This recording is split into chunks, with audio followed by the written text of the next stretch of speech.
much a proving ground, and of course he's moving on to bigger levels, you might say, and sadly he's injured again at the moment, but he's another rider who's really taken with these sort of like production-based bikes and taken the baton and run, you might say. Yeah, the Ohvale and the Bucci, they're ready-made out the box kind of race bikes, aren't they?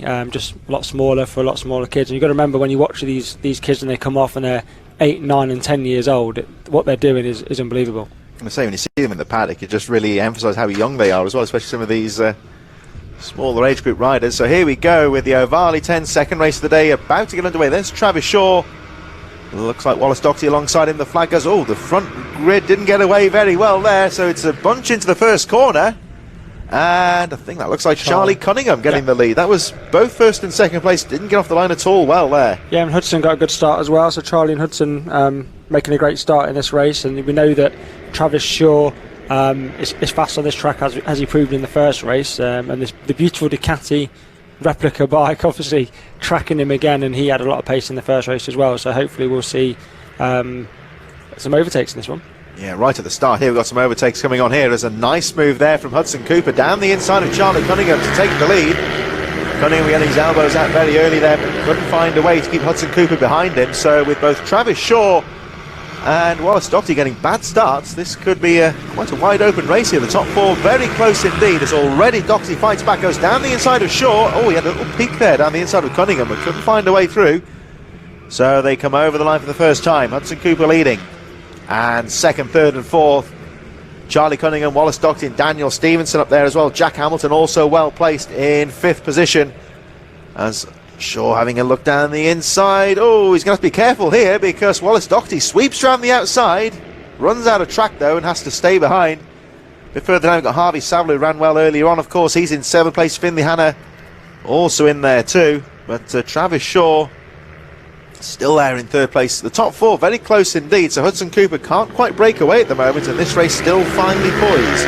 Yeah, I think the Travis Shaw obviously is fast. He's got Charlie Cunningham at the moment giving a little bit of breather for Hudson, so if Hudson gets his head down, he could pull a little gap here and not push too hard. But I think Travis Shaw is in a rush to get back on. You can see him pulling away.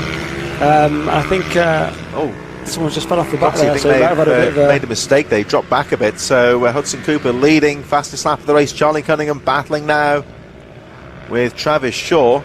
And yeah, Wallace Doherty I think made a mistake there, so just seemed to lose a bit of ground, as again Shaw having a look down the inside, can't find a way past Charlie Cunningham. And just looking at the number 88 of Doherty trying to get back involved in this. Oh, that's going to be tight there, but that was a brave move there from Travis Shaw. I tell you what, Charlie Cunningham shut the door quite firmly on him, but Travis Shaw, he stayed strong. Travis Shaw looks good on the brakes into that corner. He did it a couple of times, landed a couple of times over the last couple of laps, just parking his bike on the inside. Hopefully, Charlie didn't turn in on him, which he didn't. He left him enough room, and they both go on to race on. Yeah, I'd say that was good riding there as well from Cunningham. Of course, Travis Shaw eventually, I think he made that corner his, and Cunningham had to give way there, but good riding between those two. So Wallace Doherty, Daniel Stevens still charging behind there as well. Jack Hamilton and Parker Desari. Doherty with the fastest lap of the race here, although there he is.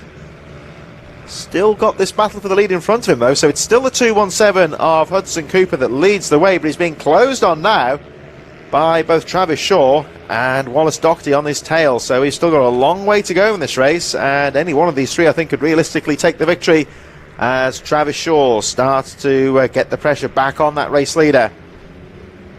Here he comes, so Cooper leading, and Shaw just breaking away slightly from Wallace Doherty and putting the pressure back on Hudson Cooper. Yeah, it's closed up at the front. This is quite a good technical part of the track here. Left before you turn right onto the start-finish line again.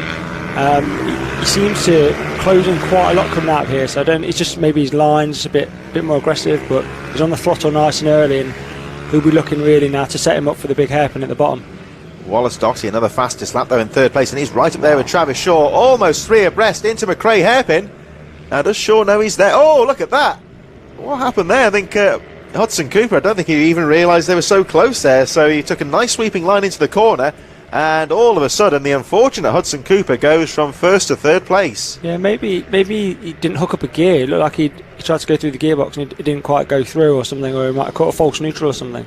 That would explain it, because it almost, just watching it, almost looked like he let them through, which of course he didn't. But and he's shaking his head as well, which obviously means he's disappointed about something. Yeah, he's made a mistake there, hasn't he? So Hudson Cooper inadvertently letting the two charging riders behind him through. He has to settle the third place, but he's still right in there. Now it's turning into a battle between Travis Shaw and Wallace Doherty's very quick out of his final corner again.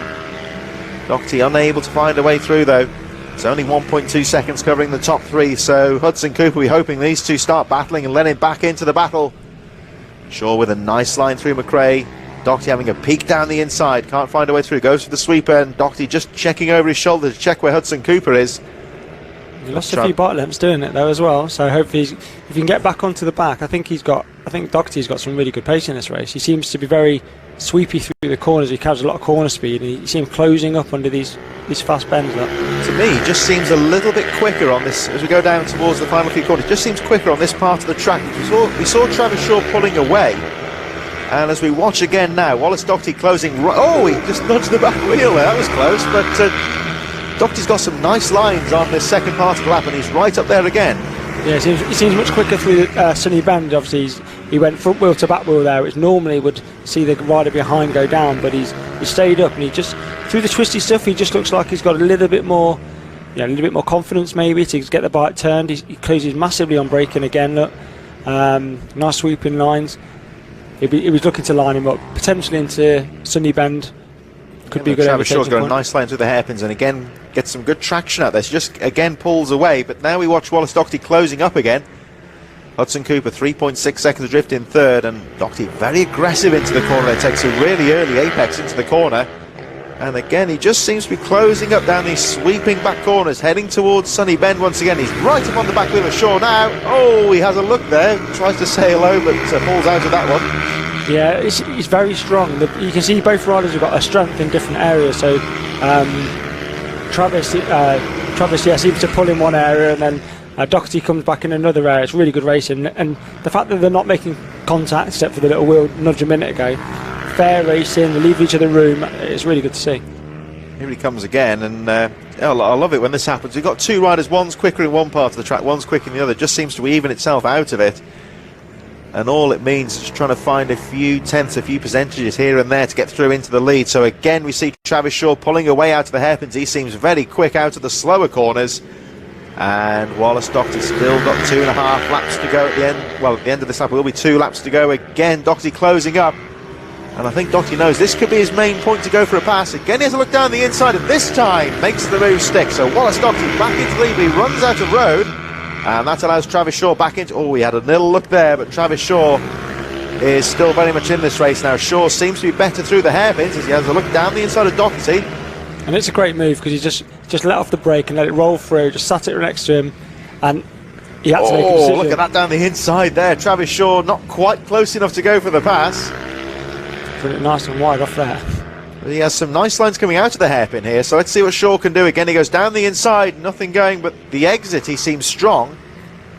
But look at Doherty moving right over to the right-hand side of the track there to try and squeeze him out. Travis Shaw down the inside, but not close enough to go for a pass. And now with 1 lap to go at the end of this one, Wallace Doherty has got to make this section count.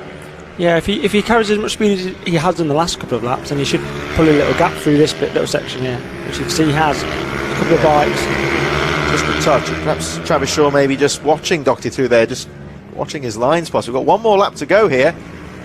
And again, Travis Shaw very aggressive out of the slower corners, but not quite close enough to go down the inside. Let's watch him as he goes to McRae for the final time. This is where Travis Shaw is very strong, and again darts down the inside, not quite close enough to go for a pass. But Doherty with the wider exit out of the hairpin, it does seem that Travis Shaw gets the better traction out of the corner. Again trying the inside, watch the number 4 in second, again a lot tighter out of the hairpin. Oh, but look at Wallace Doherty, he knows he's there and squeezes him out. Give me a little thumbs up to say this is my line, thank you very much. So I think if he keeps it on the tarmac now, he should bring it home, but obviously you know what it's like in racing, anything can happen. So here we go through Sunny Bend for the final time. Wallace Doherty charging through, Travis Shaw still on his tail in second place.